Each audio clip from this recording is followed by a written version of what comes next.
Hi. So ഒരു വളരെ മോശമായിട്ടുള്ള മാച്ചാണ് ഇപ്പോൾ കഴിഞ്ഞു പോയത്. അതായത് വളരെ ബോറിംഗ് ആയിട്ടുള്ള മാച്ചായിരുന്നു ചെന്നൈക്കെതിരെയുള്ള നമ്മുടെ. എനിക്ക് എങ്ങനെയാ അത് വിവരിക്കേണ്ടതെന്നറിയില്ല. വളരെ ബോറിംഗ് ആയിട്ടുള്ളൊരു മാച്ചായിരുന്നു. രണ്ട് ടീമിനും ഒരു ഇൻറ്റൻറ്റും ഇല്ലായിരുന്നു കളി ജയിക്കണമെന്ന്. ഏറ്റവും നിരാശാജനകമായ മാച്ച് ഇൻ ISL എന്ന് വേണമെങ്കിൽ പറയാം.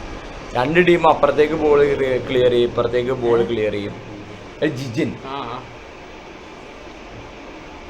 രണ്ട് ടീമും എനിക്കാകെ ദേഷ്യം കയറിയിരിക്കുകയാണ്.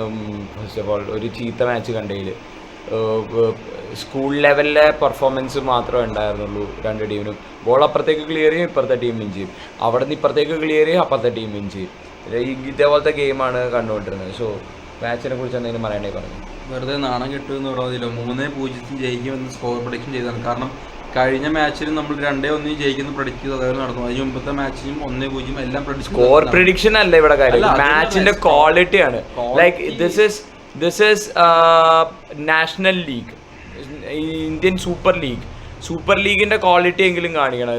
there was no quality at all. very poor. The match felt like a fixed match. ഒരു ഫിക്സ് ചെയ്ത മാച്ചിനെ പോലെയാണ് എനിക്ക് തോന്നുന്നത്. ഇപ്പം ഞാൻ മാഞ്ചസ്റ്റർ മാച്ച് കണ്ടുകൊണ്ടിരിക്കുക, അതും ഏകദേശം ഡ്രോയിലേക്ക് നീങ്ങിക്കൊണ്ടിരിക്കുക.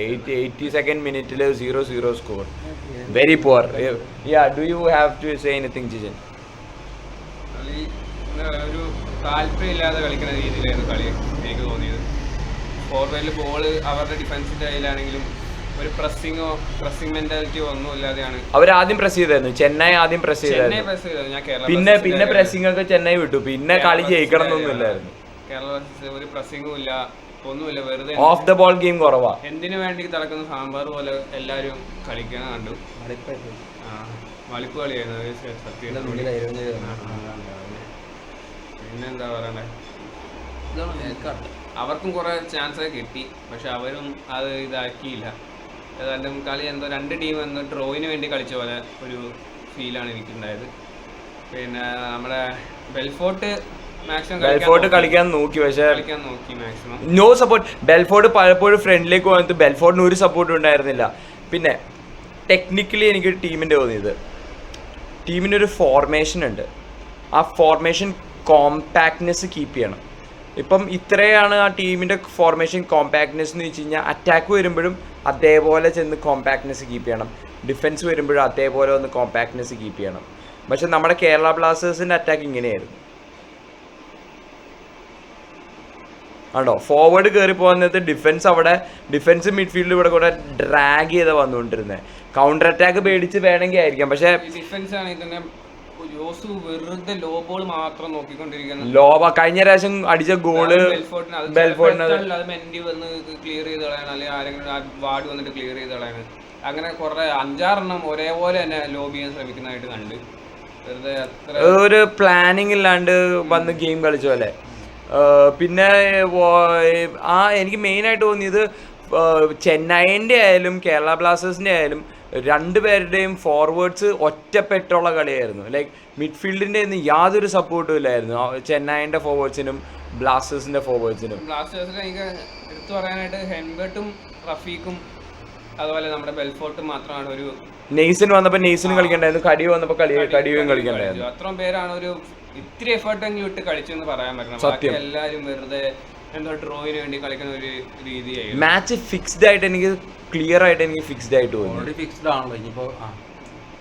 ഓക്കെ, ഇന്ന് ഞാൻ കളി കാണാൻ വരുന്നത് 86-ാം മിനിറ്റ്, 80-ാം മിനിറ്റിലാണ് ഞാൻ കളി കാണാൻ വരുന്നത്. കാരണം അതുവരെ എനിക്കൊരു ഫ്യൂണറൽ മരിപ്പുണ്ടായിരുന്നു, അത് വന്നത്. കാരണം അത് കഴിഞ്ഞ് കളി 80-ാം മിനിറ്റ് തൊട്ട് 90-ാം മിനിറ്റ് വരെ എനിക്ക് തോന്നിയപ്പോഴത്തേക്കും നമ്മൾ അത്യാവശ്യം പേസോടി കളിച്ചു എന്നാണ് എനിക്ക് തോന്നിയത്. അവസാനം പേസ് ഉണ്ടായിരുന്നു, പക്ഷേ 80-ാം മിനിറ്റ് തൊട്ട് 90-ാം മിനിറ്റ് വരെ എനിക്ക് നല്ല പേസ് നമ്മൾ കളിച്ചു എന്ന് എനിക്ക് തോന്നിയത്. ബട്ട് അതെല്ലാം കഴിഞ്ഞ് നമ്മൾ ഡ്രോ ആയി കളി കഴിഞ്ഞ് ഹൈലൈറ്റ്സ് കണ്ടപ്പോഴത്തേക്കും എനിക്ക് വിഷമം തോന്നി. കാരണം കേരള ബ്ലാസ്റ്റേഴ്സ് ഇഷ്ടംമാതിരി ചാൻസ് വന്നിട്ട് എടുത്തു പറയുകയാണെന്നുണ്ടെങ്കിൽ റഫീഖിനെ ക്രോസ് ചെയ്യുമ്പോഴത്തേക്കും ബെൽഫോർട്ടും ഗോൾ കീപ്പറും മാത്രം 1:1. ഒരു ഡിഫൻഡർ ഉണ്ട്, പക്ഷെങ്കിലും രീതിയിൽ പോസ്റ്റ് ബോക്സിന്റെ ഉള്ളിൽ വെച്ച് കിട്ടിയിട്ട് ബെൽഫോർട്ട് കാണിച്ചതെന്നൊക്കെ പറയുകയാണെന്നുണ്ടെങ്കിൽ അതൊരു പ്രൊഫഷണലിസം അല്ല. കാരണം ഞാൻ പറയാം, ഒരു അണ്ടർഡോഗ് ക്ലബിലെ അണ്ടർഡോഗ് പ്ലെയർ ആണെന്നുണ്ടെങ്കിൽ അത് ഫിനിഷ് ചെയ്തതാണ്. കാരണം ഇല്ല റൊണാൾഡോയും മെസ്സിയെ കളയണ്ട, ഒന്നും പറഞ്ഞിട്ട് കാര്യമില്ല. റൊണാൾഡോ മെസ്സിയും കളണ കേസല്ല പറഞ്ഞത്. കാരണം അത്രയ്ക്ക് ഫ്രീ ആയിട്ട് കിട്ടിയത്. ജസ്റ്റ് അങ്ങോട്ടും ഇങ്ങോട്ടും പ്ലേസ് അത് മെൻഡി അതുപോലെ കളഞ്ഞിട്ടുണ്ട്. മെൻഡി ഫസ്റ്റ് ഹാഫിൽ അതുപോലെ കളഞ്ഞു. നമ്മൾ കേരള ബ്ലാസ്റ്റേഴ്സിന്റെ കാര്യമല്ലേ പറയുന്നത്, ചെന്നൈ കാര്യമല്ല പറയുന്നത്. അത് അവര് നല്ല കളിക്കാരായിരിക്കും, അല്ലാണ്ടിരിക്കാം എന്തായിരിക്കാം. കേരള ബ്ലാസ്റ്റേഴ്സ് എന്നൊരു ടീമിൽ കളിക്കുമ്പോഴത്തേക്കും അത് കളഞ്ഞത് എനിക്ക് പൊരുത്തപ്പെട്ട് പോകാൻ പറ്റുന്നൊരു കാര്യമല്ല. ഞാൻ ഹൈലൈറ്റ് ചെയ്തപ്പോഴത്തേക്കും ഞാൻ പൊട്ടിത്തെറിച്ച അവസ്ഥയായി പോയി.